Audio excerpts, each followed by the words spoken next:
the major sports. Is there a danger there, and how do you overcome it? Yeah. It's just, that's what it is. So we know how hard it is. We've been fortunate enough to be there 3 years in a row and won 2 and lost 1. It's difficult. I always tell the guys there's a reason you pour champagne on each other's heads when you win a title, because it's really hard and stressful. So we're prepared for that. We have a core group who has done it over and over again. We try not to pay too much attention to what anybody says. And this stuff is so fragile. I just watched Gordon Hayward fall down and injure his leg, and it was terrifying. The whole coach's office was just devastated watching that unfold. And just shows you the fragile nature of what we do. And you put yourself in that best position to succeed and win, and you go for it. But there's so many things that can happen. Steve, the other day, Draymond said that this team has the potential to be the best group that you've had since you've been here. What do you say to that, and how do you kind of keep those, not keep those expectations at bay, but still play through those expectations? I agree with Draymond. I think this should be our best team. We have the continuity that comes from last year's championship season, along with the most talent that we've had in the 4 years that I've been here. So the expectations are what they are. We have our own set of standards that we follow each day, and we try to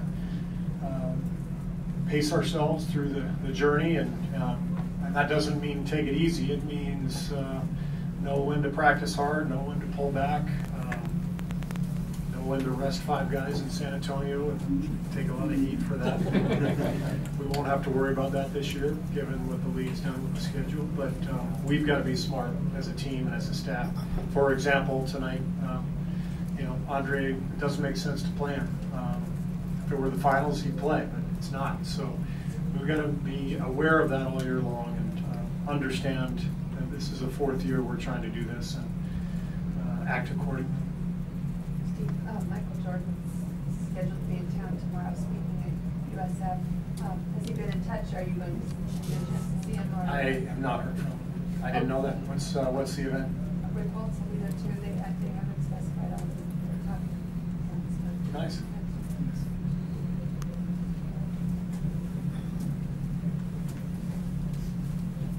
Anything else?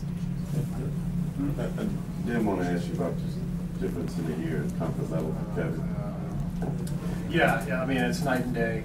A year ago, I thought it took 2 or 3 months to really feel comfortable, not only for him, but for us to feel comfortable with him. Everybody talks about the Christmas Day game. I thought that really was a good microcosm for what we were trying to accomplish. Kevin dominated that game. Steph took a back seat. I didn't do a good job getting Steph the ball, getting him involved. It seemed like after that game, we all sort of had an awareness and an understanding of this is just going to work. It's just, Steph just needs to be Steph. The beauty of KD is that he could have 6 shots and score 20 points. He did that last year, maybe 8 shots against Phoenix. He was 6 for 8, he had 20 points, and he was the happiest guy in the locker room. So the beauty of him is he scores falling out of bed, and he's selfless enough to not care if he doesn't get shots. And that's what allowed Steph to say, okay, I can just be myself. I don't have to constantly worry about KD. That guy will score no matter what. And I think when we all came to that realization, it just sort of allowed us to play off of Steph, do what we've always done, but rely on KD when we need to. And the players figured that out, coaches figured that out, and I think we were able to take off from there.